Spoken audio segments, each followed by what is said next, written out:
Hi, I'm Victor Lambs, and you're listening to The Secrets of Stargate, where we talk about hidden meanings and deeper layers found in Stargate movies, TV series, and more.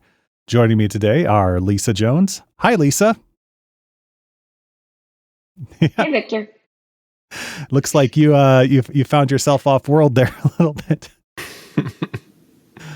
And I am. We'll talk about that in a minute. Excellent. And Jeff Haecker. Hi, Jeff. Hey, Victor. And as you might know from clicking on this episode, we are discussing today the 10th episode of Season 1 of Stargate Atlantis, The Storm. In The Storm, a massive hurricane threatens the city of Atlantis. The team is forced to evacuate, leaving only a skeleton crew behind to implement a risky plan to harness the storm's energy to power the city's shields. However, the Atlantis expedition is betrayed by their hosts, the Manarians, who inform the Janai of Atlantis' vulnerable state. And so, a group of Janai, led by the cunning Kolya, accompanied by Sora, infiltrates the city under the guise of seeking refuge from the storm. They capture Dr. Weir and Dr. McKay, aiming to seize control of Atlantis' weapons and supplies for their own purposes. Major Sheppard must channel his inner John McClane to navigate the challenges of the storm and the Janai threat, all while trying to save the city and their captured colleagues. Yes. So, after that, what did you think of this episode, Lisa? Well, it is funny because right now I'm, I guess, seeking refuge from my own storm, Hurricane Beryl. So it was really fun watching this episode with our own situation. I love this episode. I had a really, really hard time not watching the next episode too. Like, I finished this one and I was so excited about what was to happen next. And I really wanted us to record both together because then I could watch both together, but I didn't. I love it. I love there's a new bad guy in town, the Janai, and Kolya is going to stay with us for a while. And I love it. They split the team up early, which just gives us, you see so many opportunities for how that's all going to come into play later. No, I love this episode. So. Doesn't sound like the hurricane's been a barrel of laughs for you. No, it's not. No, it's not. But we're safe. Like, we're fine. Good. Where there's like no one tried to like take over our home or hold us hostage. So we're good. That's good. What did you think of this episode, Jeff? Yeah, this is always a fun one to watch. And the couple times I've rewatched Atlantis, and yeah, same with you, Lisa. I had a hard time not immediately wanting to watch the next one. And Victor, if you didn't mention Die Hard, I was going to. So Yeah. John Sheppard gets his Die Hard moment with fighting off the Janai soldiers. But yeah, this is always a good one to watch. And yeah, it is very tied to the next one because this was the mid-season break, and this was my freshman year of college, I remember. And so one of my friends and I would always watch Sci-Fi Fridays. So whenever we got to the mid-season break, it was always a bummer because we knew we'd have to wait for a while to watch the next show, or till the next seasons came back. But yeah, this one's a lot of fun and good action, good, McKay doing his McKay explanations and his banter with Zelenka and everyone else is always good, and you get to see him taking down a little bit of it. I don't want to see him get tortured or anything, but you get to see McKay kind of he doesn't really usually get taken down a peg physically. He's usually, verbally, but so that was just kind of a nice, change to see something there. And yeah, overall it's a great one. I agree. And I guess apologies for making you guys do this in 2 episodes instead of back to back. But whenever, I'm binge watching something with my younger kids, right, and we get to one of those season cliffhangers or mid-season cliffhangers, I always jokingly tell them we have to wait 3 months to see to see what happens. Because just so they can experience it like we did. Yeah. And then you come back and you're watching the previously to say, oh, that's right, that did happen 3 months ago. But no, I really like this one too. Robert Davi is excellent and intense as he is in everything. Martin Garrow did a fabulous job writing this episode. I think it was his his second episode that he wrote for the show, and really strong. We get really good performances from, well, of course, Robert Davi, but also David Hewitt and Major Sheppard as well. Joe Flanagan, and yeah, it's just and of course Colonel Weir or Major Dr. Weir as well. Sorry, I forget where it was for a minute. Giving her a title. Yeah, giving her a title, military title. But no, it's a really good episode, and it most of the time we get a cliffhanger in Stargate. The first episode is really just set up and just putting things in place so you can see like all the action in the second part. And while we do get a lot of action in the second part, there's really a lot going on here beyond just kind of the exposition, which we can talk about. So it stands alone itself, I think, as a good episode. Well, it's funny because they don't call it like part 1, part 2, like a lot of the SG1 episodes, mid-season cliffhangers. So, I don't remember when I saw this originally if I knew it was going to be a 2-parter. But you almost like you could not know and be watching it, and then when you get to the end, you're like, "Wait a minute, yeah, what's going on?" And this aired in September, and you had to wait till January. That's forever. Yeah. So. And, on the commentary, Martin Garrow mentioned that he knew he was running a 2-parter, but he didn't know it was going to be a mid-season break. So he just wrote it like it would be just back-to-back episodes. And so under those circumstances, the cliffhanger does actually work really, really well, given the uncertain fate of the characters at that time.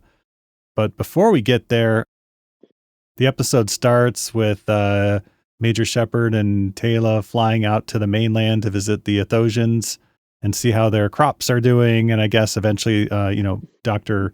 Beckett is out there too, doing inoculations. And as they're flying out there, they see a huge hurricane that spans, from horizon to horizon. And so he gets to play weatherman a little bit and, see how big this storm is. And it's a big storm. It's a big one. Yeah, and I was just thinking, I'm pretty sure this also aired in 2000. It would have been 2005 when Hurricane Katrina was just also happening. Or may have just happened when hurricane. Because in my freshman year, I was in Galveston, Texas, and we had to evacuate not because of Katrina, but after Katrina, Hurricane Ike was happening. I think it was Ike. Rita. Rita, right? So yeah, it was Rita. This aired right around when hurricanes were like big in the news too. Or I'm not sure the exact air date, but it was within a month of that happening. So that was it was interesting too. Ugh. Fortunately, this was 2004, so it was a year before. It was a year before. Was it? So maybe there was another storm. Oh, okay. Well, maybe I'm thinking. I thought it was. I guess maybe it was season 2 that I watched in college. So okay. They probably would have pulled this, just given how sensitive everybody was to current events at the time. College was a while ago for me. Yeah, there was a big hurricane that hit Toronto or the eastern part of Canada. I think a few years before this. So I think that may have been Hurricane Hazel. Actually, that was 1954. Sorry. So 50 years before this. But I think don't they kind of reference that in here? Like McKay's like, we don't get many in that's Canada right. Yeah. either. And Zelenka was saying not in the Czech Republic. And yeah. Yeah. I think they may even have mentioned Hurricane Hazel in the episode. So, but yeah. So they fly the puddle jumper up above the storm, which I thought was cool to see how big it is. And it turns out it's 2 hurricanes that have melded together into a Frankenstorm that's bearing down on Atlantis. And they only have 12 hours. Time kind of moves a little funny in this episode.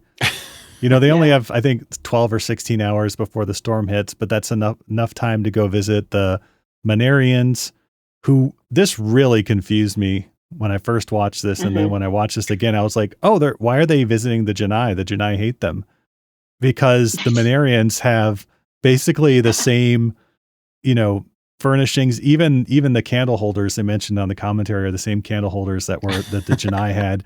which Oh, it how was funny. originally a mistake. The set dresser made a mistake, but then they're playing it off like, oh, well, it makes sense later because they do trade with the Janai. But, they're wearing like evil Mennonite clothes, just like basically the Janai did when they first met the Janai. And I'm like, Oh, why are they talking to, and then later they say they're the Menarians or something. And it was just a little, I'm probably easily confused, but I was confused by that. no, but we've not met them. This was new. They'd been referenced, right? Yeah. That I think Yeah. Bates was meeting with them. But Yeah. I thought I was confused by that too, because I'm like, wait, did we meet them? Did I just forget? Like, and then I had to look it up. No, we didn't meet them. Yeah. And then later, so, Mr. Evil Menarian guy, I don't know his name. He contacts the Janai and says, I have something to trade on this little Janai communicator. And I do like how they establish that he has to talk to the relay stations and pass the message along to the Stargate. He can't just, from however far away he is, talk through the Stargate. So I did like that. But then later on, when the Janai come to visit him and get, I think, is that an Athosian who's drunk? Yeah. Okay. So there's a drunk person just sitting in there, chattering away hilariously drunk. And it's not immediately clear because everybody kind of looks Canadian, no matter what planet they go to. And their clothes all kind of look the same. So you're like, who is this guy? And we haven't met him. It's not an Athosian we know. And, it's hinted that they have to do something horrible to him because they take his like GDO that not only contacts Atlantis, but can actually remotely disable the shield. Which, why would you give that to just a random guy? And then the guy says, oh, but you have to use my hand to deactivate it. And they're like, oh, we're going to do something evil. But you don't actually see him like do anything evil. So they could have just like walked him up there while he was drunk and put his hand on the, I don't know where his hand would even go. Like he's holding the device. It doesn't make any sense, but yeah, that's the GDOs overall always kind of like, I'm like, that's still a big security thing. Like even back in the Milky Way, because you can, people get mind controlled all the time when they get compromised all the time. So I get it because it's, it's really hard. It's like speaking, everyone speaks English. It's just one of those things you have to accept. But it always kind of, every time I notice it, I'm like, oh, there it is. You didn't, that's not great security. And I guess you could say it's, oh, they have a shield or they have the iris or whatever as kind of or they have they have security teams and stuff. But in this case, there's just the two guys who were the security team, and they were off guard because they thought, oh, it's a group of Athosians coming through. Who I think it was Athosians who were supposed to be off planet instead of back on the mainland. I think that's what they were supposed to be. Evacuated Athosians because I think evacuated most of the Athosians to the Menarian planet too. Which, if it's only going to be 2 nights, just put them on a desert planet. It's not like, I don't know. It's not like you need a city with infrastructure if it's going to be like a night or two, but maybe they were thinking, well, if Atlantis does crumble, then we're going to want to be someplace good. But it's interesting that how long have they been Atlantis? I can't keep up with the timeline. So they've been doing this for how long? And Sheppard only had this one planet to go to, and he had to basically strong arm them. Oh yeah, Which basically tells you they threaten them with force. Friends. Yeah. I was going to say too, couldn't they have gone back to the planet with the? I don't think I've watched this one yet, but the one with the kids. Yeah. What was wrong with that? There was nothing wrong with that planet. Yeah. They could have just all gone there. back there and waited there. Brought them more chocolate. Yeah. I think too they were friends with them. Yeah. Well, I think too it was that they didn't know if Atlantis was going to make it, so they were wanting somewhere they could kind of be, be more secure and have more of more of an established place rather than having to start from scratch. So that does kind of make sense. They weren't going, but in an emergency they could have gone to that planet or any of these others. Okay, in this scene where the airmen or whomever were watching the gate and the fake, the GDO symbol comes in, and that really reminded me of last week's Endgame. Where Walter and the other guy, were like getting their coffee, and then something happens to the gate, and they turn around, and it was these aired on the same night. So I actually thought about that. It was another scene with two people who are supposed to be guarding things. Like the gate starts doing something, and they're talking about bacon. Bacon. Bacon. That's what it was. Yeah. And they Yeah. turn around and, so it very similar scenes in the way that they aired on the same night. And there was also the coffee joke too of McKay just chugging down his coffee and saying, "Are you sure you don't need to, you're drinking too much?" He's like, "I want to drink my fair share before it's all gone." Yeah. And actually Martin Garrow had written like a page and a half of dialogue from those two characters that just got progressively funnier and funnier. And Brad Wright, when he did a pass on, when he brought it in to review it with Brad Wright's like, just no one cares. And no, it's funny. He's like, I know it's funny, but nobody cares. So they left in just a few lines just so you'd identify with the guy. You'd be like, oh, they like bacon. I like bacon too. And now they're dead. Duh. And so it is good to help you kind of relate to them rather than them being like two like extras who can't talk and stuff. And apparently it was Brad Wright, I guess at the time at least, was obsessive about bacon, like very obsessed with bacon. So he actually thought that Martin Garrow was making fun of him when he wrote all that stuff in there about bacon. He's like, "Are you making fun of me?" Like, no, who doesn't like bacon? But yeah, before that, everybody likes bacon. Yeah. We're introduced to Kolya, played by Robert Davi, of course, Commander Augustus, not Augustus, but Augustus Kolya. He is sparring with, three young Janai warriors, one of whom is, we've seen before, Sora, played by Aaron Chambers. And this is to show that, he's a formidable threat. We usually don't spend a lot of time with the villains, themselves, in their own kind of world without the main characters in it. But apparently while they were sparring, he, Robert Davi being very intense and physical as an actor, he hit Aaron Chambers in the face with the stick at one point, and they still had to keep filming, and her face is starting to swell up. And so when he's fighting her one-on-one towards the end, he does all these like little fake, hits at her, and she's like flinching. And that wasn't acting. She just thought that he was going to hit her again. Oh no. Yeah. And then he, traps her arm and flips her over, and then goes to see Cowan, which I think this scene might have actually been filmed at the same time Underworld was filmed, or nearabouts to get Colmenia in there. And they were all very excited to see the footage from that, with two great actors playing off each other there. Yeah, and I like having that intro scene because we've said Kolya he's gonna come back, and not just this season. I can't remember when but I think he's in like 6 episodes, maybe something like that. He's in a few. Yeah, so he's gonna come back, and he's not just your villain of the week or villain of of the 2 weeks or whatever. He's coming back, so it's good to get that little bit of, you get an idea of how ruthless he is with that scene, because he's not only taking out people younger than him, but he's kind of it's very I was just kind of thinking it's like Cobra Kai, no mercy, and when he flips Sora after he pins her arm. Yeah And she's obviously in pain, and rather than just, okay, I taught you, no, gotta keep going. Yeah, and it's interesting to think about what has he fought in, because they haven't really fought the Wraith themselves. So who has he fought? And is there another like Janai city that he had to fight against in the past or something? So I would love like a novel about his his cool background or something. The rise and fall of Augustus Kolya.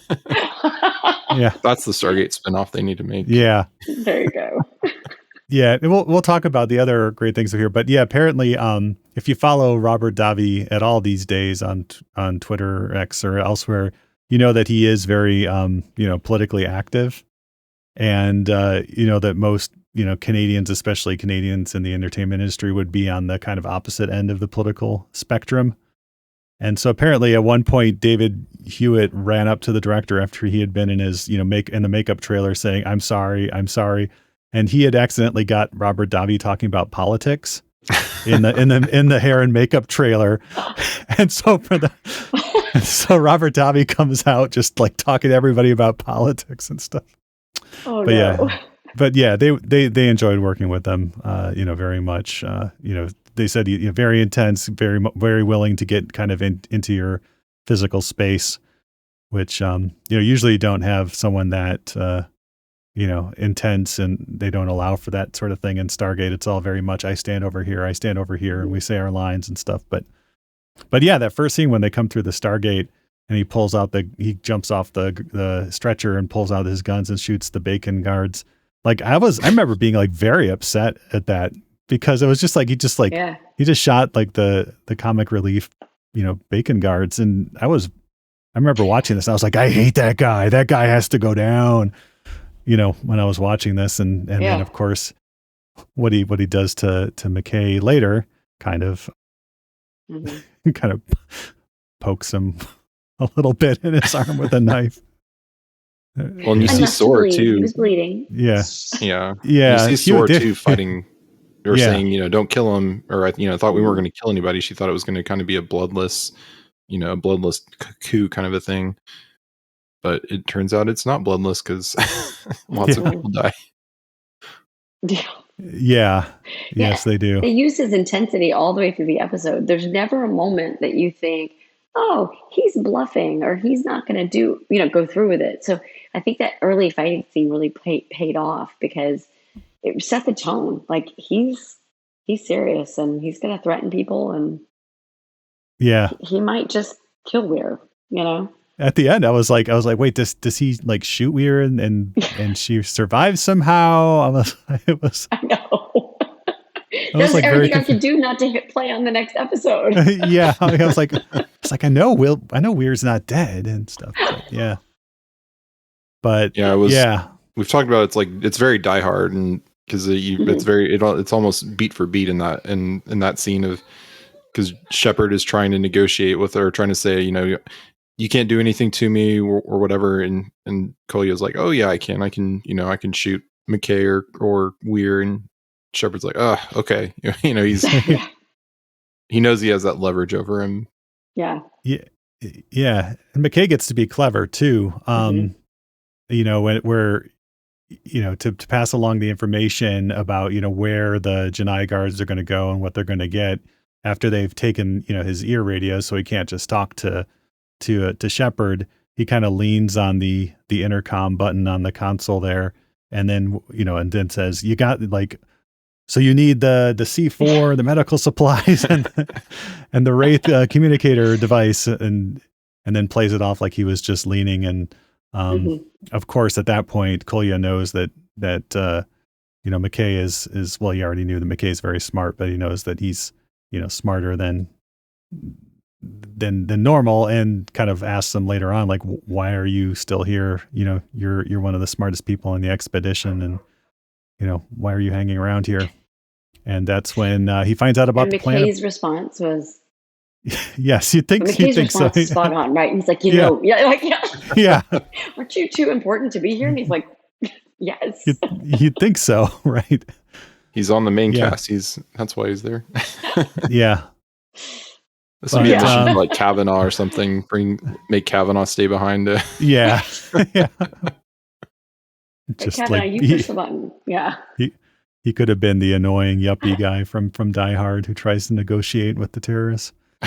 Oh yeah, Bubby. Bubby. Yeah.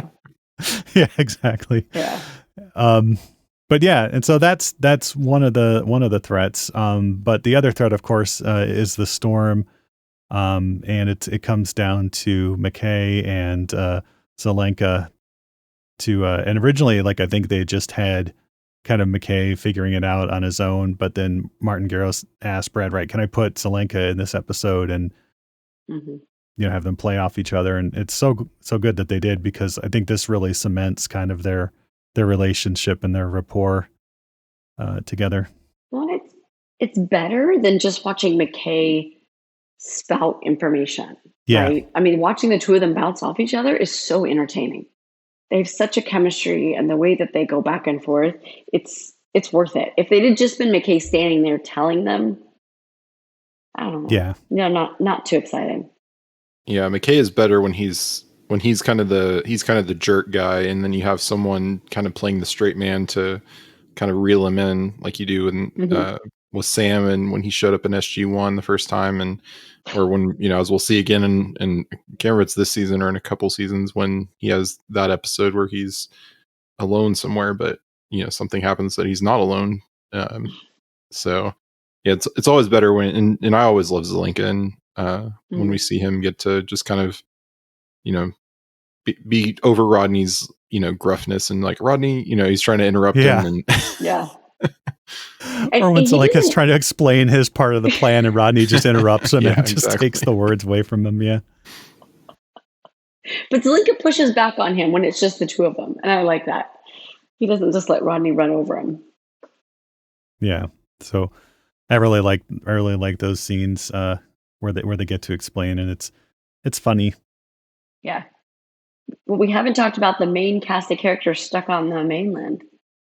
No, we haven't. Yeah. Right. So they've been trying to evacuate the Athosians, but some people have stayed behind. Some children have run off in a hunting party or something. So Taylor, Ford, and Beckett have to stay behind in a puddle jumper with the kids while the storm washes over the mainland. Mm-hmm. And I love Beckett complaining, I was just here to give vaccines to babies. Yeah. I'm not cut out for it. I don't have the right boots for this. Yeah. Yeah. Yeah. And the big question is, like, do they fly back or do they stay there and ride out the storm? And it's pretty clear they need to stay there and ride out the storm. But that becomes even more dramatic when somehow they haven't been able to communicate through the storm before, but now Sheppard is able to radio at the height of the storm to the mainland. I thought it was just because they were using the jumpers. He was using the jumpers communication to get from jumper to jumper rather than, which, I mean, I guess that doesn't make sense because that's right. You're right. He was in the jumper. Yeah. That's right. So he wasn't able to use just his radio. He had to get into the jumper, and he couldn't access Atlantis's comms because they were, under control. It was under the Janai control. Mm-hmm. Yeah. So that does make sense. And then, but they can't fly back and help yet. But Ford is all young, hot shotty, and like, we're going to do it anyway. And it takes Beckett to really stand up to him. And you can see how uncomfortable Beckett was with saying no. Yeah. And he looks at Taylor like, back me up, please. Well, and ultimately, Beckett's the only one who could fly it because he's the only one with the ancient gene in that group, I think, because Ford doesn't, and none of the Athosians would. So, and I don't think there was anyone else from the Atlantis expedition there. It was just them, just Ford and Beckett. Yeah, and we get to see Taylor's second wig, which is better than the first wig. Yes, I like it so much better. Yeah. Taylor got a haircut. Yeah. So, and then in a couple episodes, I think we see the next wig as well. But, and then, so they're stuck on the mainland. But before that happens, McKay has to again explain the plan to Sheppard and Weir because they're the ones who have to run around the station. Although McKay and Weir don't have to do quite so much running to key in the code. And and I do like the set. The set for the grounding stations. You have the control panel, and it's kind of in this open area, and then off kind of the side of the city, you get to actually see the coupler, and you get to see it kind of detach a little bit when they enter in the codes, and so pulls and turns. Yeah. And so they're able to get 3 of them done before the Janai invade. And McKay eventually tells Kolya about the 4th one. And David Hewitt apparently was a little upset that McKay talked after being poked in the arm, like just a little bit. He wanted McKay to be a little bit more messed up, like his arm cut off or something instead. Yeah. He was upset that he said, but I guess it kind of fits with McKay's character. It might have been more funny if they just threatened to withhold food from him or something, or give him something with lemon, and then exactly. And then he talked. Like, we knew he was going to talk, so. But you know me, I'm happy that they didn't show him getting tortured on screen. I'm cool with that. Yeah, they showed the poke off screen, but then they would like punch him in the arm or grab his arm in the cut. And, Ow. But Yeah. and so Yeah, then we there's knew he the was going big to talk. yeah, So, and Sheppard is able to clear out the C4. And so when the guards go there, there's just the little radio that has a little, talk button labeled, and so he can talk to Kolya. Although later on it's a little weird because Sheppard is talking through the Janai wrist radio at the end, but Kolya is still talking into the Earth radio. So maybe they have the same frequency or something. By then they have that synced up, but or just Sheppard could still hear him through the radio, and he was just talking through there. They have two sets of communication. They can that's true on each of them. Yeah. Yeah. Wait, what channel are you on? Which radio are you using? I can't hear you. 15. Can you hear me? Yeah. Well, and then you had that moment with Weir and Sora as Weir's going to show them all the medical supplies and the rape device. And Sora, we find out, is still really hung up on Taylor. Yeah, she's Taylor super mad. Killed or not killed her father. And Weir is like, oh, you must be Sora. And I heard all about you. And she did offer her condolences on the death of her father. So that was really good that they showed that moment of connection and her trying to talk to her, because if I remember correctly, that's going to come into play in the next episode. Yeah, I think it does. And it gave Weir something to do besides just say, let me get that stuff for you. Yeah. And they wrote the additional scene where Kolya is kind of playing around with the Atlantis expedition tablet computer, just like to show that he's pretty tech savvy, like he knows about tablet PCs and stuff. To show, to give Weir, another scene in which to do stuff and try to negotiate and whatnot. Mm-hmm. But on the way to the fourth grounding station, Kolya has set up an ambush with two of the Janai soldiers, but they are not counting on Sheppard having did I say Sheppard earlier? They are not counting on Sheppard having, one of the motion tracker, which life signs detector. Yeah, life signs detector. Mm-hmm. And so he's able to somewhat confusingly locate the two soldiers and take them out, which makes Kolya very, very upset. And he threatens to shoot. And I loved when Sheppard goes into the puddle jumper and he's grabbing stuff, right? And then all of a sudden the life signs detector just pops up from the wall. Yeah. Because remember, the puddle jumper can anticipate his thoughts or whatever. And I love that. We haven't talked about that in a while, so that was kind of neat to see it just pop up. And he's like, oh yeah, I needed that. Yeah. I needed the pocket PC or whatever. Yeah. Yeah. Yeah, that was actually a really good scene. We see Sheppard being snarky, we see Sheppard being funny, being smart, but to see him use his military skills, his combat skills in that way, and to take them out and to think through what was happening and realize it was an ambush. I thought that was I really like that scene. Not people getting shot, but that scene for Sheppard. Well, and this was the first time in the show, aside from the colonel guy in the first episode, where Sheppard killed people. Like, they haven't shown him kill people. And so they were considering putting a scene in there where he's kind of like wrestling with that, but it just, interrupted the flow. And they figured, well, he's been, a soldier for a long time. He's probably, been trained to do that sort of thing. So. I think that would have interrupted, because you went from him doing that to Kolya and him having that intense, negotiation. That would have thrown off the vibe for sure. Yeah, and so the panel for the grounding station is blown up, so he can't decouple it, which spells disaster for Atlantis. And then Kolya is threatening to kill Dr. Weir, and we get this big pullback on Sheppard and from Atlantis, so we can see the storm, and we get a big to be continued.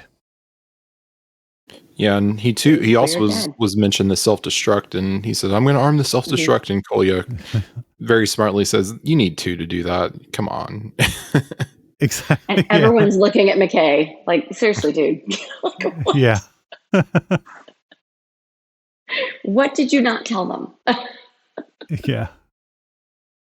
And there's another member of the Jedi party who becomes more important later, Layden, played by Ryan Robbins. So we'll keep an eye out for him. He becomes somewhat important later on. Mm-hmm. Any other thoughts about this episode? I just think that for the first season of Atlantis, mid-season break, they hit it out of the park. I mean, it's been 20 years and I'm watching it again and I'm still excited and want to, like, what happened? And I mean, I know they're all fine, but like, what happened? Yeah. What's going to happen next? And so I watch it and I think, man, they really did such a good job with this season. You're engaged with the characters. You've got the Wraith, of course, but you've got this great new bad guy. And then they, instead of setting it up with just information, I mean, you go into the episode thinking, okay, there's a storm. They've got to save Atlantis. And then it turns into something else kind of entirely. And then, oh yeah, we're done. Come back in 4 months. Exactly. Yeah, because the storm part, that could have been, they could have made this like a 3-part or something. Like they could have the first part be the storm and they have to like figure out what they're going to do, and then end where the Jedi are, you hear their plan and then make it another episode. But like, yeah, a lot happens in these 2 parts. Mm-hmm. But yeah, I'm excited. I was also tempted to watch the next one, but I held off as well. So excited to come back to that one. Comparing this to the previous one we did in game where it was the SG-1 mid-season. And it was, mm-hmm. I mean, it was fine, but this one was a lot better in terms of that suspense. So, yeah, excellent. No funny languages really. I mean, in German we just get der Sturm, which is the storm, and then I'm not even going to attempt to pronounce the French in pleine tempête, which is in the middle of the storm. So that's actually the I, which is the next episode. So that's kind of confusing to people, but yeah. So good episode. Watch it and then come back in a couple of weeks and we'll talk about part 2. Until then, we'd like to take a moment to thank our patrons who make it possible for us to create Secrets of Stargate, including you. Yes, you, Patreon, listening in your car. You, thank you. Their generous donations at sqpn.com/give make it possible for us to continue the Secrets of Stargate and all the shows at StarQuest. And you can join them by visiting sqpn.com/give. Be sure to follow the show on Apple Podcasts, TuneIn, Spotify, iHeartRadio, or find your video versions at youtube.com/StarQuestMedia or on the Spotify podcast section. And to find previous episodes of Secrets of Stargate and to send feedback, please visit sqpn.com/Stargate. I understand the website has gotten a facelift there, so it might be worth checking out. And you can email us at stargate@sqpn.com or follow StarQuest on social media at facebook.com/StarQuestMedia or on Twitter/X at SQPN. And we'll be back next time with the next episode of Stargate SG-1, G-Mini. Or I guess that's Gemini.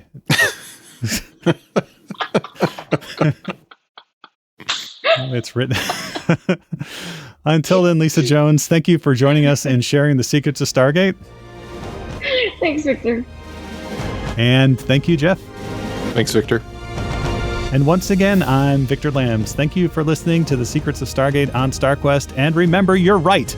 If only we had a magical tool that could slow down time. I foolishly left mine on Earth. Did you bring yours? They'll find one in the Pegasus Galaxy. Exactly. I'm sure. Yeah. Anyway, I'm sorry, but that just happens to be how I feel about it. What do you think?